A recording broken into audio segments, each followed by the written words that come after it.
episódio falámos dos conceitos da Indústria 4.0 e Indústria 5.0 e também explorámos o enorme mito e a enorme confusão que muitas vezes existe em torno destes dois conceitos, que às vezes mais que baralham as empresas do que ajudam, portanto, a clarificar. Hoje vamos subir um nível. Porquê?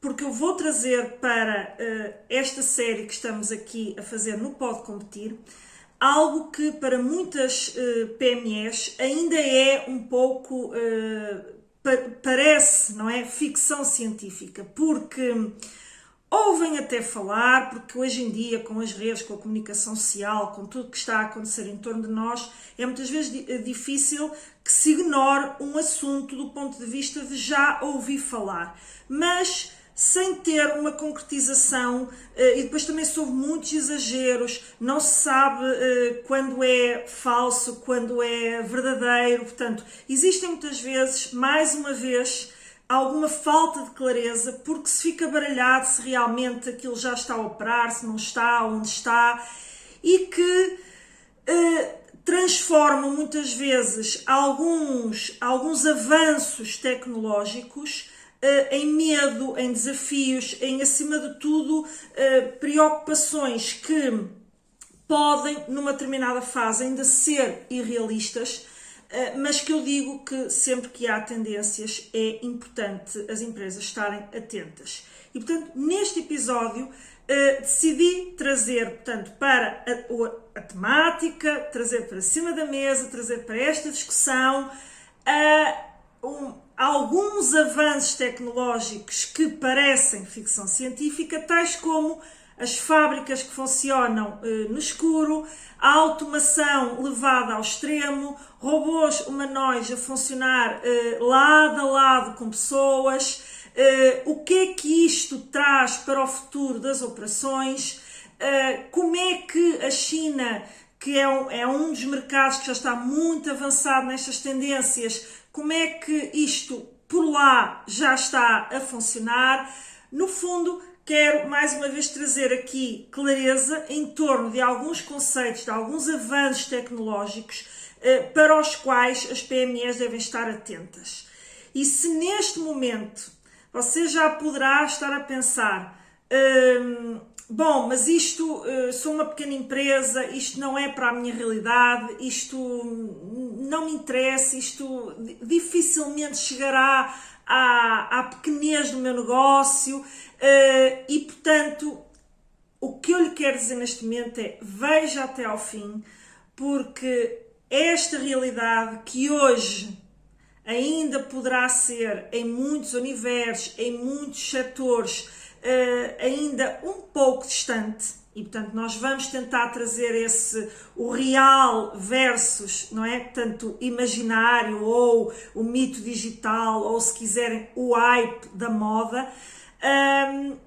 Eu quero que você pense no quando se massificar aquilo que nós vamos falar hoje, o que é que poderá acontecer à sua empresa. É sempre com esta vertente, é sempre com este foco que eu aqui estou a apresentar estes conceitos. É colocá-lo a pensar naquilo que já é imediato e naquilo que pode ainda não ser tão imediato, mas que a empresa tem que ver em que eixos é que tem que começar a intervir para não ser apanhada desprevenida e levar com uma lufada à qual pode não saber depois ou não ter capacidade para reagir. Portanto, convido a ficar até ao fim.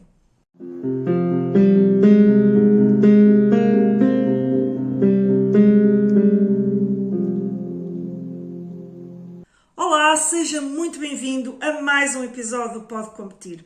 O meu nome é Ana Rola, sou consultora de gestão há mais de 15 anos e a minha missão é ajudar empresários e empreendedores a implementarem projetos competitivos, focados no aumento dos seus resultados, na melhoria da competitividade e da sua capacidade concorrencial no mercado e implementação também de boas práticas de gestão. E neste episódio vamos falar de um tema que está na ordem do dia, mas que ainda é importante clarificar o que é real e o que é mito. Ou o que é algum exagero face àquilo que já é real. Mais do que até a palavra mito, eu diria que é um bocadinho este conceito do que exageros é que existem em torno destes conceitos. E de que é que vamos falar? Como já disse no arranque deste episódio, fábricas light-out, robôs humanoides e automação extrema. E obviamente sempre focado no impacto que isto terá para as PMEs.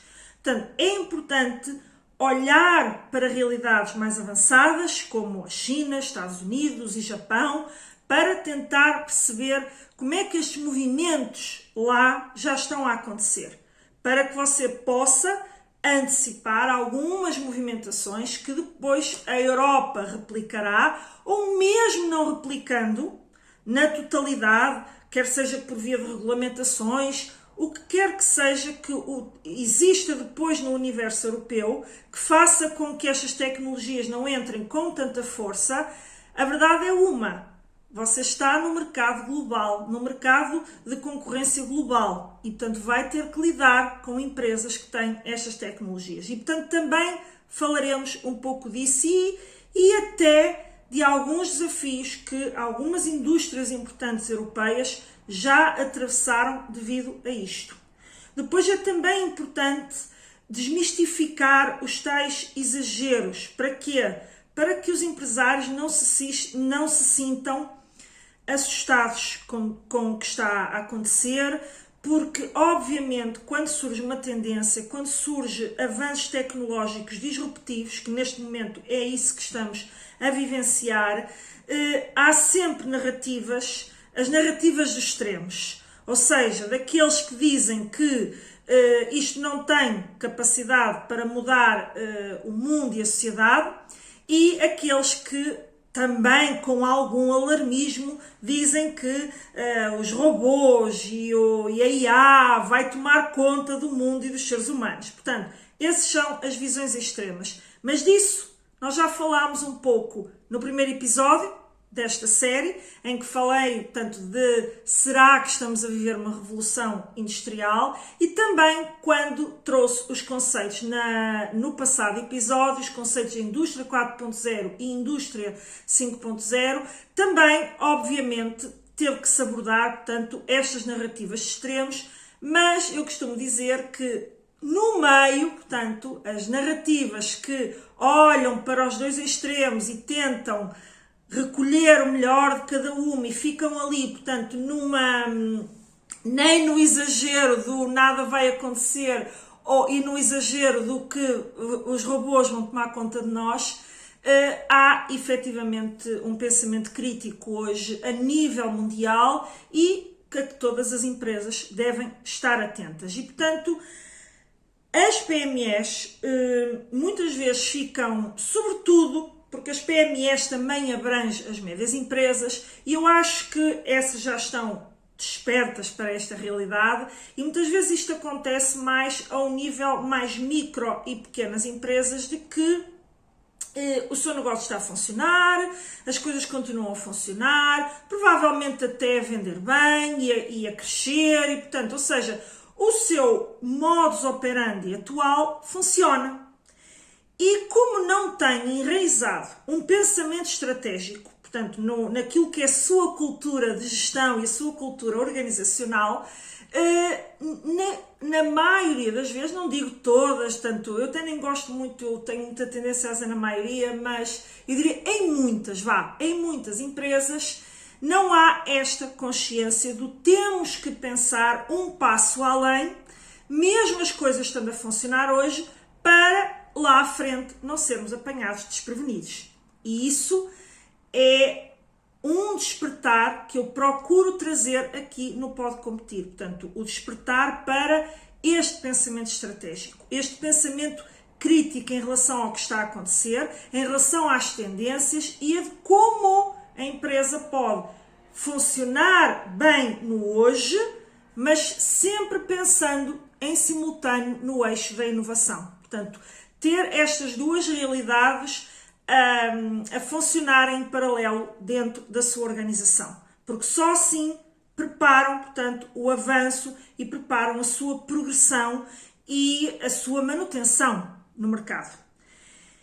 E esta realidade também, que hoje vamos falar, evidentemente que está a ter, primeiramente, um impacto maior em alguns setores, em algumas dimensões do ponto de vista empresarial, e é isso que muitas vezes também afasta algumas pequenas empresas da discussão, porque veem estas coisas a acontecer, ou veem as notícias, mas normalmente, por referência, grandes organizações, grandes empresas, e que, bom, está distanciado de mim, não é para a minha realidade. E, mais uma vez, com tanta coisa que está a acontecer e com que tem que lidar no dia-a-dia, portanto, vão adiando o pensamento crítico em relação a isto. E, portanto, eu acho que aqui trata-se de trazer esta consciência estratégica sem um alarmismo que muitas vezes também é difundido pela comunicação social, que através desse alarmismo, comunicação social e também redes sociais, não é? Que através desse alarmismo conseguem chegar a mais pessoas e difundir a sua mensagem, porque tendencialmente o ser humano interessa-se mais, portanto, quando existe um alarmismo ou ali um sensacionalismo em relação a uma determinada temática. E dito isto, antes de avançarmos para o nosso tema, vou convidá-lo a partilhar comigo se está a gostar desta série. Pode partilhar através de um like, de um comentário, mas partilhe comigo, dê-me feedback, porque fazer o Pode Competir, portanto, eu tenho feito episódios isolados, portanto, com orientações práticas, e decidi trazer, portanto, este novo formato. Não quer dizer que vá ser sempre com este novo formato, mas eu acho que funciona bem e traz mais clareza a quem me queira escutar, trazer algumas séries, portanto, em que um único episódio é difícil, portanto, abordar um tema com esta clareza e que dá, acima de tudo, apoio, tanto na orientação estratégica das empresas.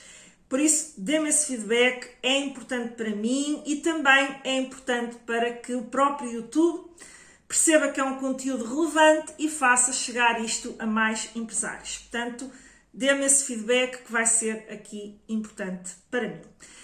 Agora, vamos, portanto, baixar aqui, ok, porque é que eu decidi trazer, porque eu já falei de Indústria 4.0, eu já falei de Indústria 5.0, e estes conceitos que eu estou aqui a incorporar, ou que estou aqui, portanto, a anunciar, já foram lá falados, de certa forma, não é? Porquê? Porque são conceitos que não estão fora daquilo que é o racional da Indústria 4.0, ok?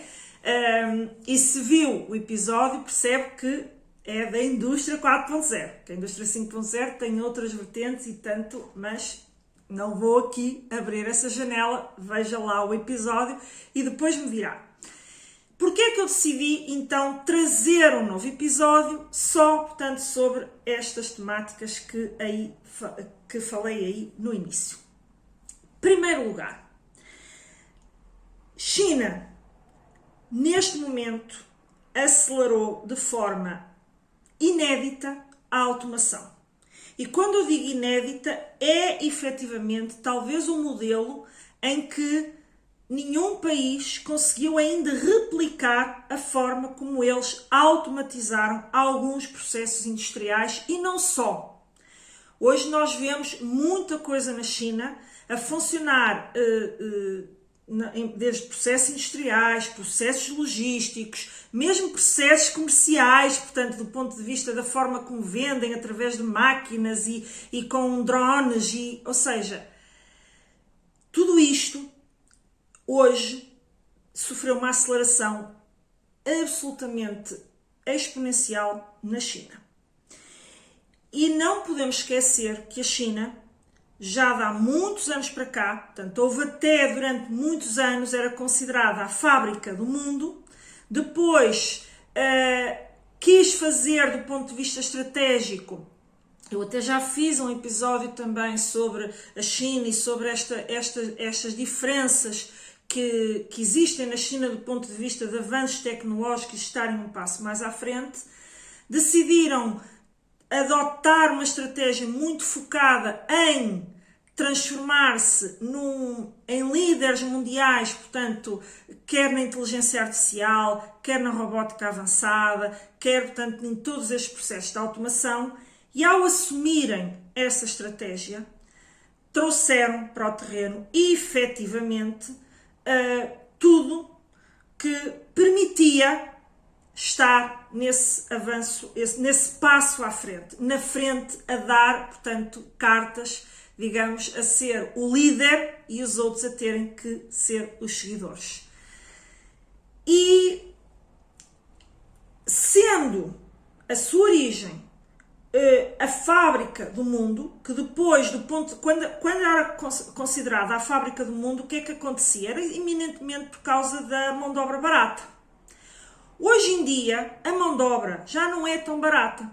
E muitas empresas que procuravam os tais artigos feitos através de mão de obra barata, começou a surgir países, outros países, designadamente o Bangladesh, mesmo a Índia, em que, portanto, a China já estava a operar numa outra dimensão, já não era tão competitiva nesse campo, mas fez a substituição dessa competitividade por automação, ou seja, mantendo custos extraordinariamente baixos de produção. Mas já não com a narrativa das pessoas. Porquê? Porque substituiu por automação. Ainda que depois exista a discussão em torno e então o que é que acontece às pessoas. Mas vamos deixar isso para uma outra discussão, ou se você achar interessante, deixe nos comentários e depois falaremos. Eu aqui quero que foque no que está a acontecer, em tomar esta consciência. Por outro lado, os Estados Unidos, que bem se sabe a guerra até que surgiu das tarifas impostas pelo Donald Trump, estas guerras não surgem por acaso. Elas surgem exatamente porque os Estados Unidos, durante décadas, era líder do ponto de vista tecnológico, dos avanços tecnológicos e, portanto, digamos que a investigação e desenvolvimento mundial de liderança, muitas vezes, não era sempre, muita também vem da Europa, mas era um país que tinha, digamos assim, uma cultura de inovação que colocavam os Estados Unidos à frente de muitas economias mundiais. E, portanto, isto transforma-se muitas vezes em guerras geopolíticas e de poder. E começou-se a ver esse movimento na China, os Estados Unidos a sentir que estava a perder competitividade e, com isso, começou a tentar travar através de outras guerras que, na minha opinião, não sei se as vai ganhar. Tenho episódios aqui sobre isso, mas a verdade é que também os Estados Unidos, acompanhando, ou seja, os Estados Unidos não fez um abandono, portanto, dessa sua cultura de inovação, sempre focada os Estados Unidos é eminentemente um país que apoia, onde há muitos investidores a apoiar startups de raiz. Veja-se, por exemplo, o ChatGPT é americano, mas esqueçam, porque também existe a China a evoluir muito, e há até quem diga, eu não conheço, nunca operei com a inteligência artificial equiparável ao ChatGPT chinesa, mas há quem já o tenha feito e até diga que é melhor do que o ChatGPT. E, portanto, a competitividade ficou neste nível. Já não é nós somos os inovadores e vocês, China, os seguidores. Já combatem taco a taco, em que hoje, claramente, os especialistas dizem que a China está à frente dos Estados Unidos. Mas os Estados Unidos continua também a investir pesado em robótica avançada e em inteligência artificial. Depois também temos o Japão, que uma economia que muitas vezes para o nosso mundo fica ali meio escondida, mas que toda a gente sabe que o Japão é uma economia altamente avançada e tecnologicamente também muito avançada. E há décadas que o Japão já convive com esta automação, com os robôs industriais, com tudo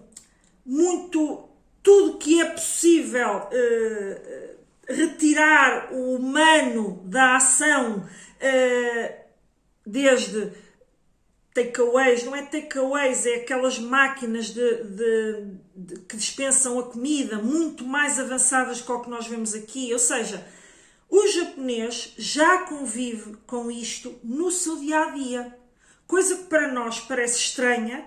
Neles, em muitos setores, em muitas coisas que já fazem no seu dia-a-dia, isto já faz parte, até porque o Japão, como todos os países, se calhar a nível mundial, tem um problema de natalidade e com pessoas já de idade avançada a ter que trabalhar por terem escassez de mão de obra.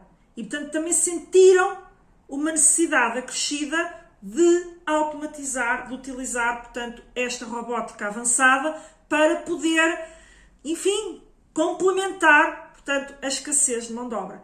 E, portanto, são três mercados diferentes, com políticas diferentes, com, enfim, com modos de viver diferentes e que estão à frente, normalmente, do ponto de vista do avanço económico. Ou a China continua, se calhar erradamente, a ser considerado um país em desenvolvimento e se calhar está a usufruir disso, mas claramente não. A China, sim, tem muita coisa para corrigir, é uma ditadura, não é disso que estamos aqui a falar. Estamos a falar aqui desta realidade em particular.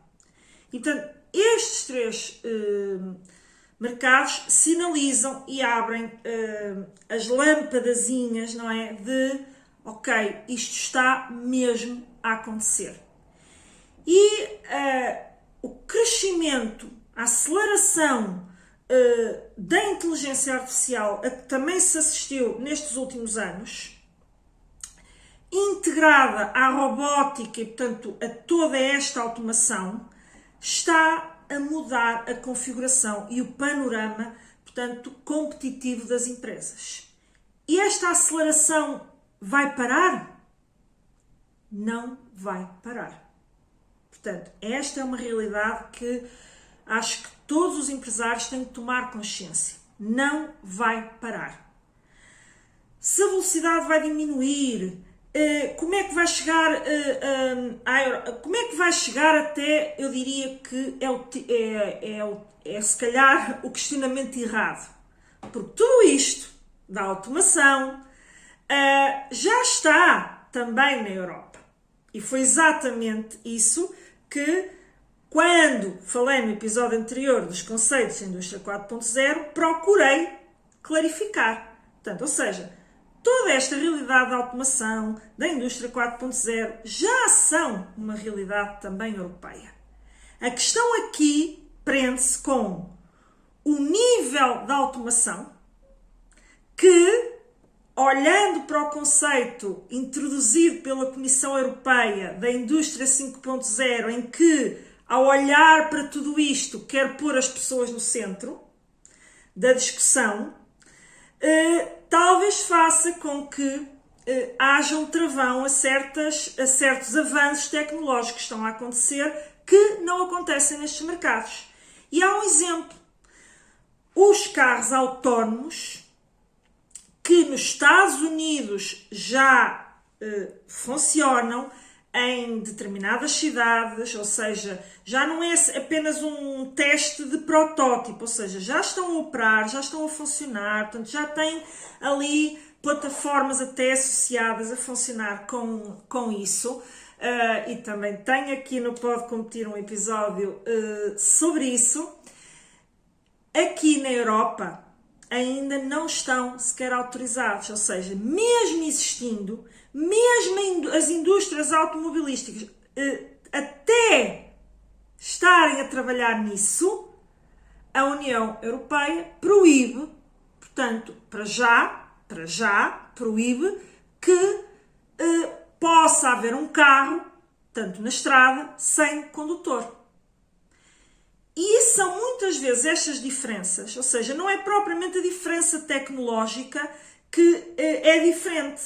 É muitas vezes diferenças regulamentares que também têm que ser colocadas na equação para depois a empresa ver, ok, eu tenho que lidar, existe este avanço tecnológico, mas eu tenho que lidar com a regulamentação que é aplicável ao meu universo e, portanto, dentro disto, como é que eu posso desenvolver a minha orientação estratégica que permita que a minha empresa seja competitiva, mesmo competindo com empresas de outros países do globo que não estão sujeitos à mesma regulamentação. E este é um questionamento muito importante em termos de pensamento estratégico. E como é que, enfim, se eu tenho uma desvantagem competitiva porque não posso utilizar tão massivamente determinadas tecnologias, como é que eu posso compensar essa desvantagem competitiva introduzindo uma vantagem que os outros mercados não estão a oferecer? E daí também surgir investigação e desenvolvimento, que é fundamental, que a Europa super apoia do ponto de vista até dos fundos europeus, e de criação de centros tecnológicos e de investigação, para quê? Para tentar pôr a Europa mais à frente do ponto de vista das soluções, dos produtos, daquilo que são avanços a outro nível que não apenas, portanto, suportados nas tecnologias que substituem o fator humano. E você, neste momento, poderá então estar a pensar, ok, mas então, como é que, se eu não posso aplicar algumas destas coisas hoje na Europa, porque é que me interessa saber isto? E eu vou falar-lhe dos ditos conceitos. Vamos começar pelas fábricas lights out, que são as tais fábricas que funcionam no escuro.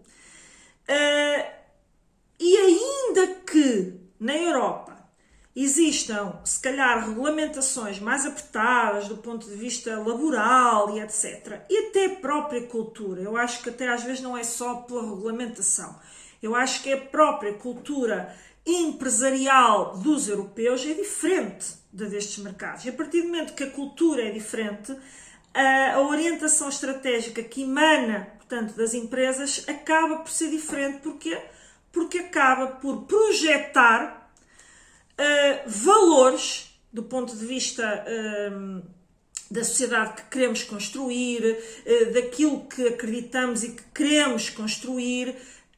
Portanto, acaba por esses valores estarem projetados na estratégia e na orientação estratégica que as empresas definem, portanto, para si, ou os empresários definem para as suas empresas. Mas é importante perceber que, ainda que possam não ser usados na mesma escala, até porque depois também há outras questões relacionadas com custos, e vamos já falar sobre isso, em alguma escala podem ser utilizadas. E há empresas que já estão a fazer transformações, lá está, a Indústria 4.0, que efetivamente, em muitos campos, em muitas áreas do processo, por exemplo, de fabrico ou logístico, está a haver alguma substituição das pessoas e esse alerta já existe, emanado pelas variedíssimas instituições que trabalham estas dinâmicas sociais e, portanto, não podemos também aqui tapar os olhos e fingir que nada está a acontecer, e você tem que estar atento e ver como então consegue incorporar isto. Aqui trata-se um bocadinho de perceber o que está já a acontecer, portanto, nestes três eixos que falámos Estados Unidos, China e Japão.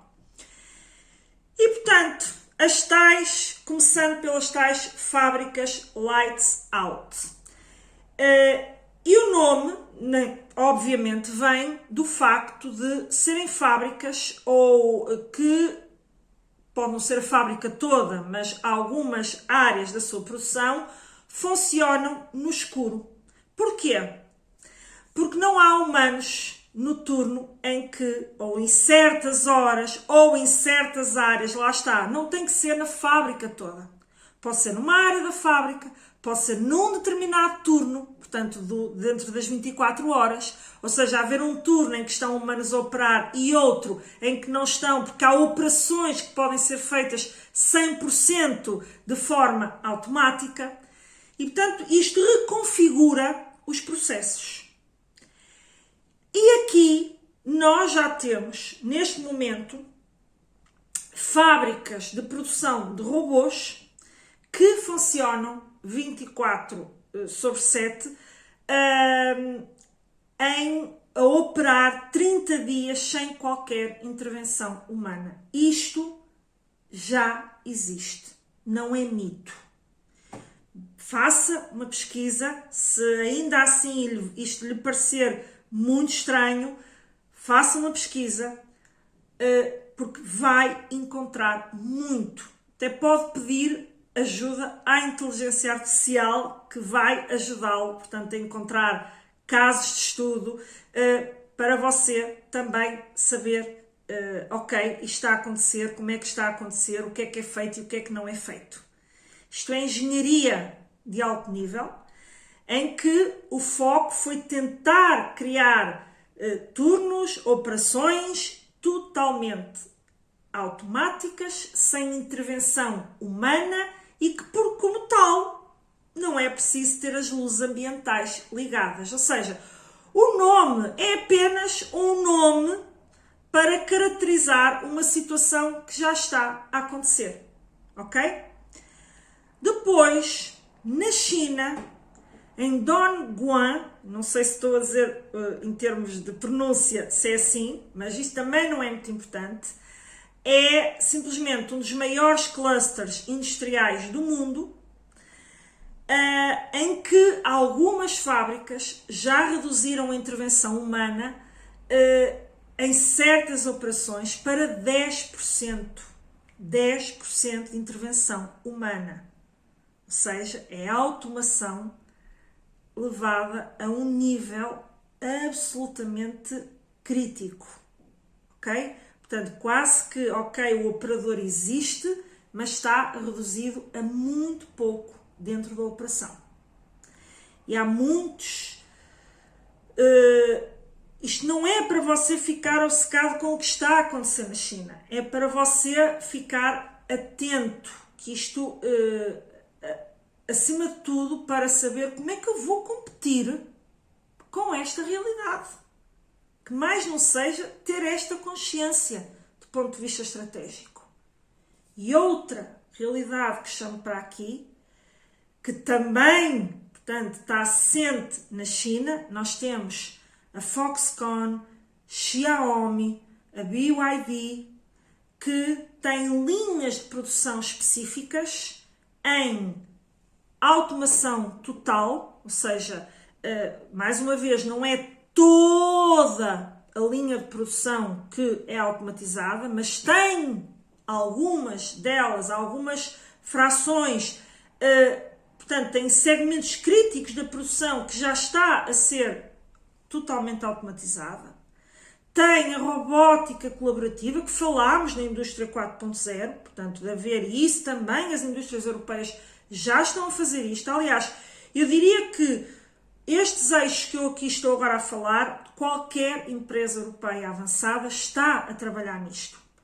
Células autónomas, visão computacional para controle de qualidade, análise avançada de dados em que as máquinas corrigem automaticamente, portanto, defeitos da produção ou corrigem para otimizar a produção, portanto, de forma automática. E também, por exemplo, a BYD, que era um exemplo que eu queria dar aqui, tem também pelo menos a BYD tem também alguns segmentos críticos da sua produção totalmente automatizados. E isso trouxe grandes desafios, por exemplo, para a indústria automóvel de veículos elétricos europeia. E acho que essa discussão todos nós assistimos, porque a comunicação social difundiu-a muito. Porquê? Porque se há setor que é importante para a indústria europeia, é o setor automóvel. E isto impactou grandes marcas mundiais automóveis, BMW, a Volkswagen, Mercedes, ou seja, portanto, que são grandes marcas e continuam a ser líderes do ponto de vista tecnológico, etc. No entanto, surgiu um concorrente com preços altamente competitivos que as empresas europeias não conseguem acompanhar. Ou neste momento não conseguem acompanhar. E até surgiu a discussão em torno da tarifação, e ela foi aplicada, mas obviamente nós sabemos que quando há uma medida para tentar travar um movimento, ela é conjuntural, ela é circunstancial, ela resolve o problema ou atenua o problema naquele momento exato.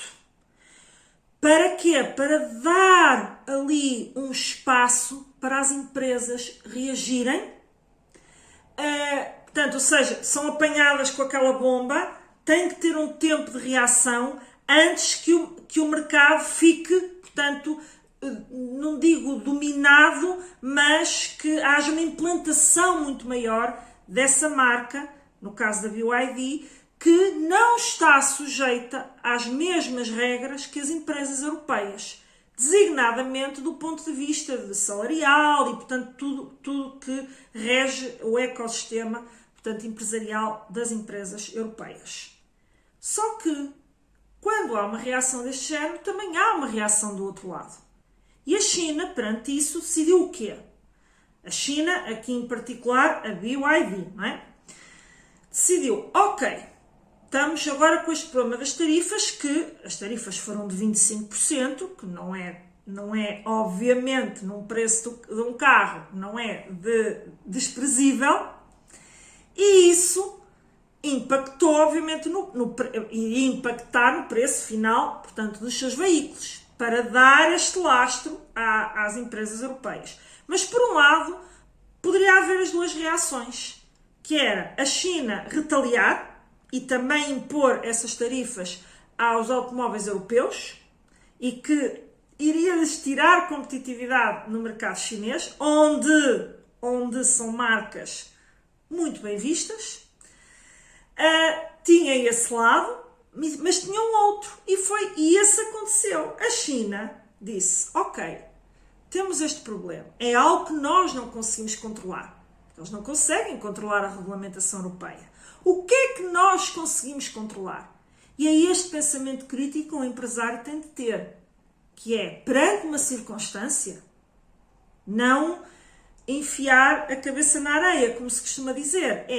O que é que, perante esta circunstância, o que é que está nas minhas mãos, no meu controle? E a China, perante a BYD, viu, ok, então eu vou implantar fábricas na Europa. Porquê? Porque o sistema produtivo, ela consegue migrar para a Europa. Ela não está obrigada a seguir um determinado tipo de produção. Portanto, ela migra aquilo que criou para fábricas na Europa. Claro que vai gerar algum emprego na Europa, porque não há fábricas sem ninguém, embora já se fale também de fábricas geridas por inteligência artificial, mas isso é tal parte mais de, ainda que existam, ainda são nichos, ok?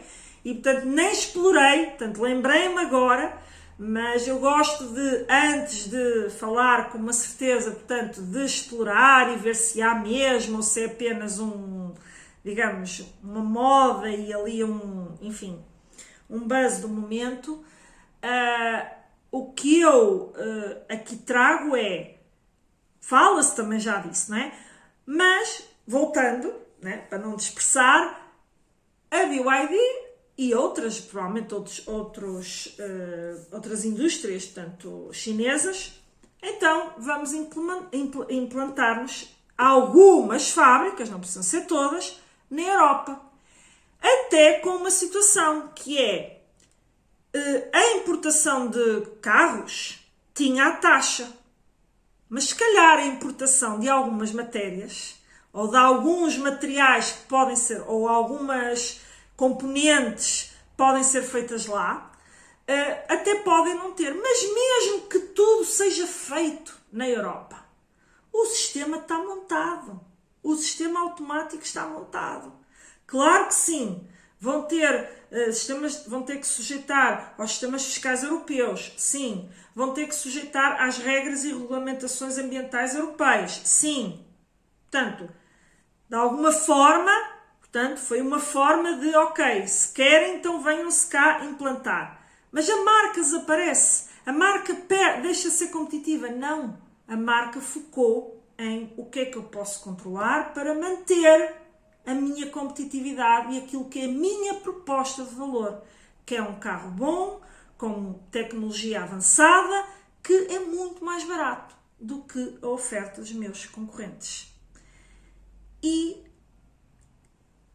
neste momento eu diria assim, qualquer empresa, de qualquer dimensão, tem que perceber que em qualquer setor, e às vezes é preciso ser criativo, pensar, mas que em qualquer setor pode aparecer qualquer empresa com este modus operandi altamente automatizado a entrar no mercado e a fazer moça à forma como você trabalha.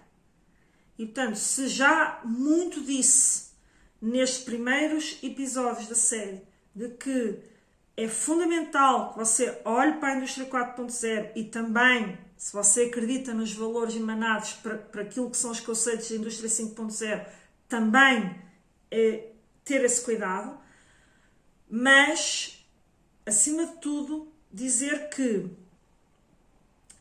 isto que eu estou aqui a falar, e lá está o tal realidade versus mito, muitas vezes isto é difundido como existem milhares de fábricas já a funcionar de forma 100% autónoma. Isto não é verdade.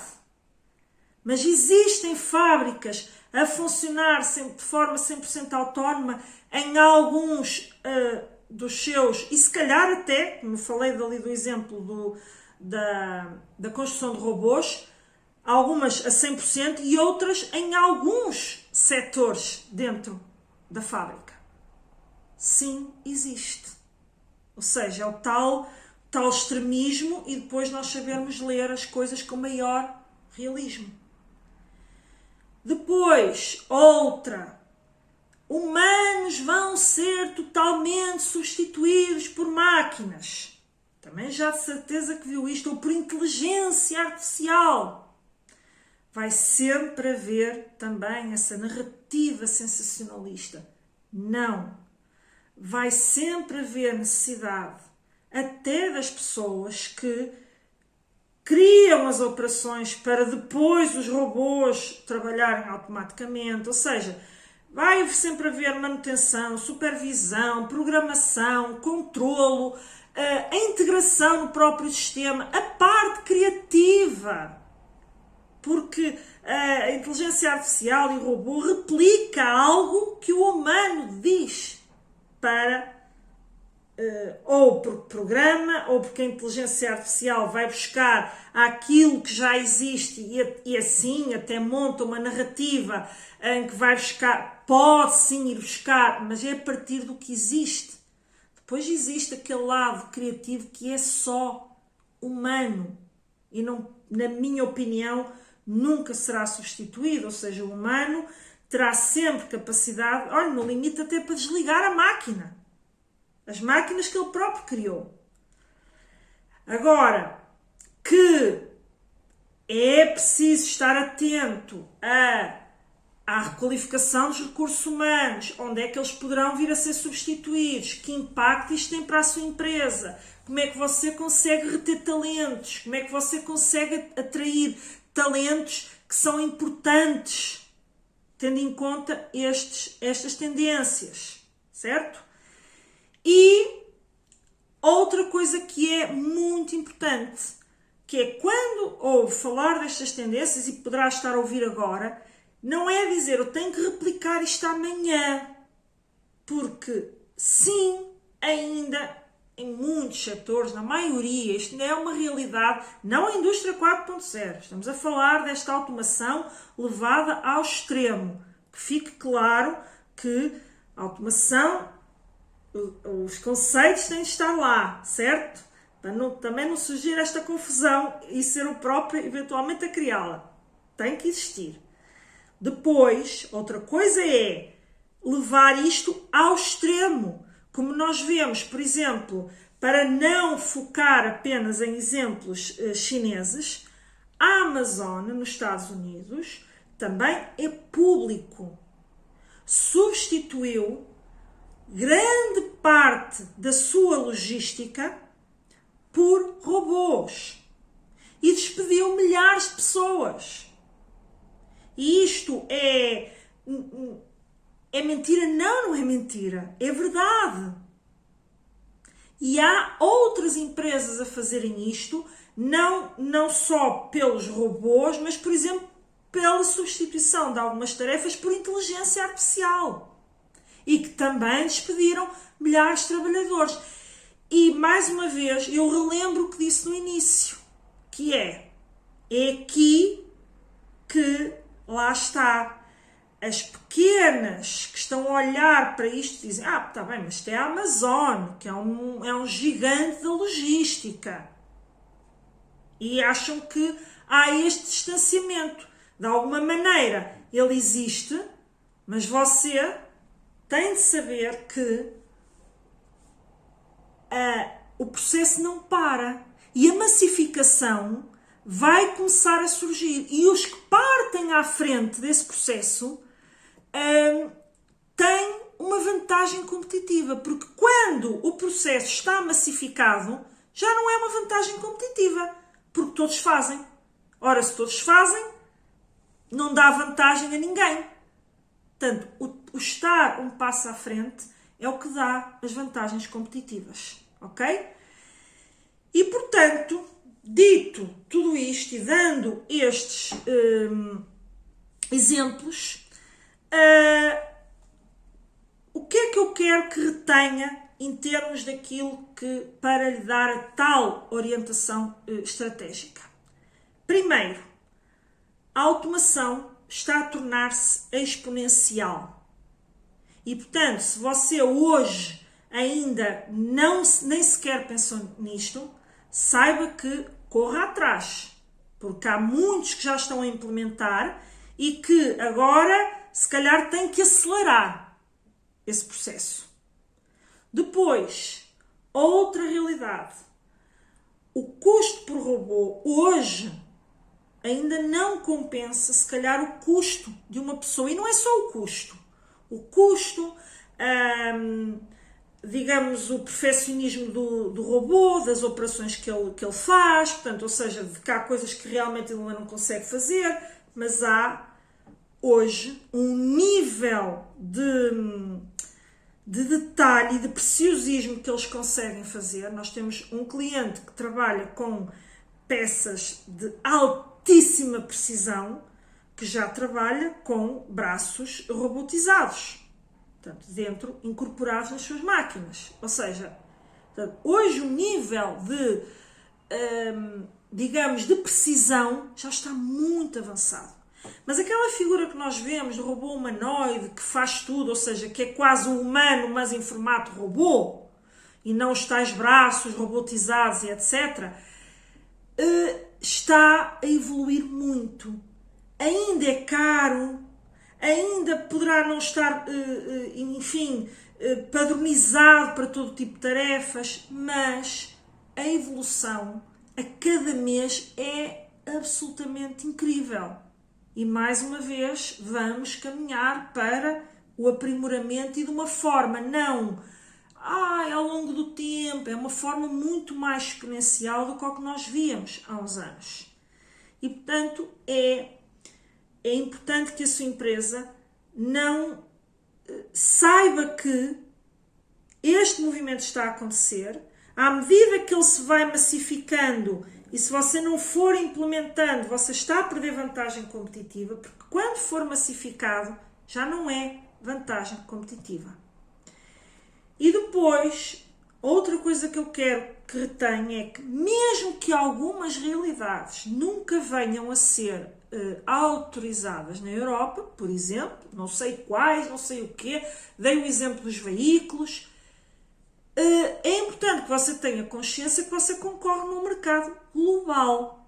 Ainda que você não exporte, que estando nós no mercado nacional é importante olhar para a exportação, porque o nosso mercado nacional é pequeno, mas ainda que você não exporte, você está a lidar com as importações e com o que vem dos mercados externos. E veja-se o caso no retalho da Shein e da Temu, que vem da China, com preços que a pessoa diz assim, como é que é possível?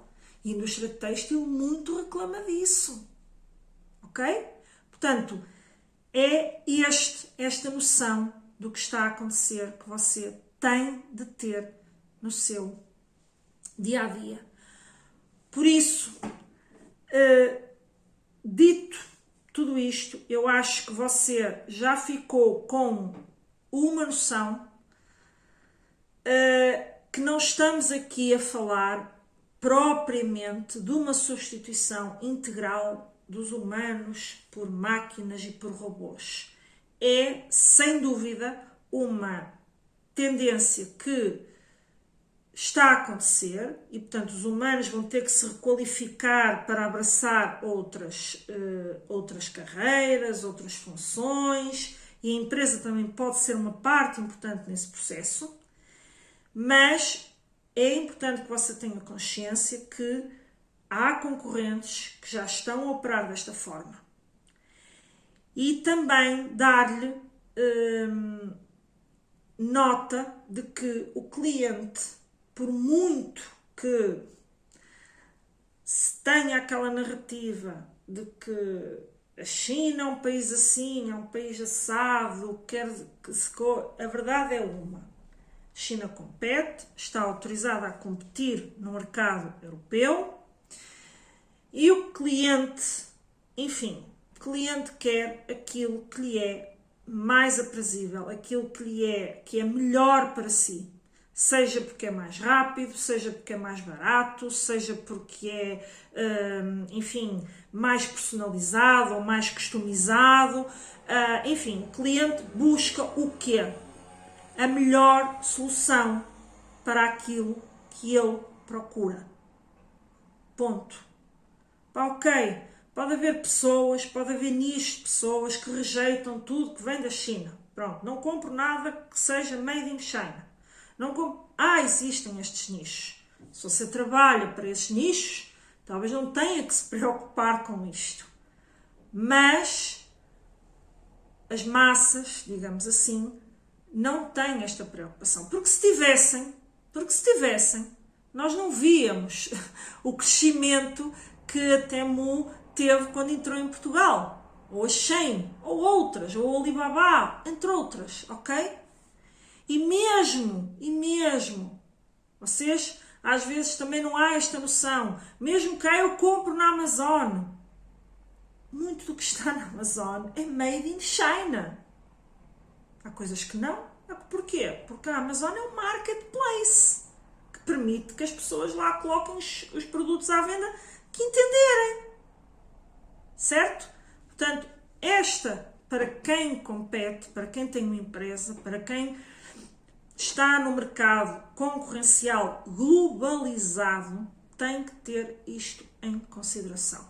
Portanto, olhar para tudo isto que temos estado a falar, mas aqui deixo já um spoiler para os próximos episódios, que é com este episódio, fechamos o contexto. Aquilo que enfim, nós poderíamos ficar horas a dar aqui estes exemplos e certamente nos próximos episódios também virão exemplos.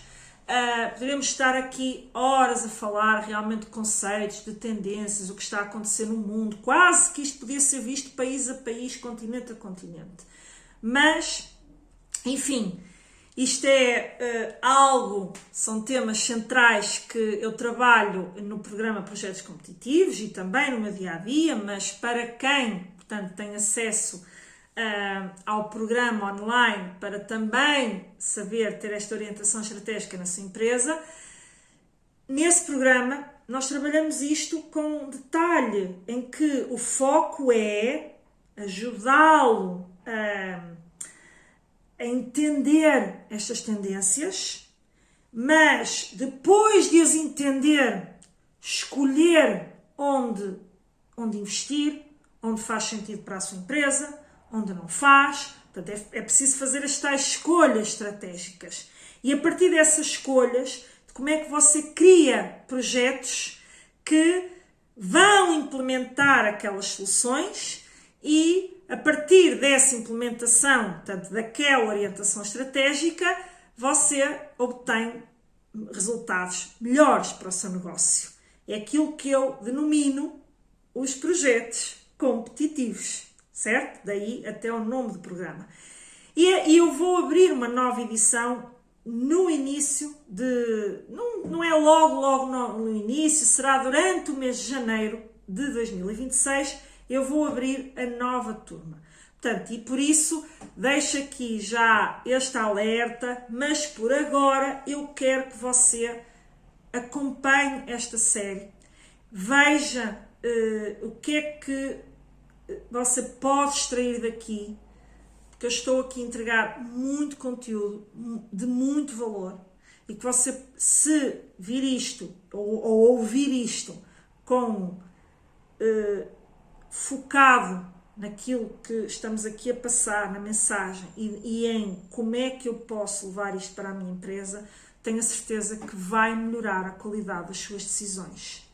E nos próximos episódios vamos então começar, digamos, episódios mais práticos, ok? De que, como é que nós agora então traduzimos esta parte conceptual que trouxemos até aqui para uma parte mais prática, para perceber o que é que muda para o comércio e para o e-commerce, o que é que muda para os serviços, o que é que muda para as pequenas indústrias, porque, como eu digo, nós trabalhamos com muitas indústrias que já estão há bastante tempo a incorporar a indústria 4.0 e todos estes conceitos, mas o que é que as pequenas indústrias que ainda não estão a fazê-lo têm de estar atentas? E como é que você pode começar a pensar em entrar nisto ou alavancar aquilo que você já tem, sem entrar em loucuras de, enfim, de fazer o investimento só porque são as tendências, eu tenho que automatizar, sem pensar como é que isso, se isso é bom ou não para os resultados da sua empresa.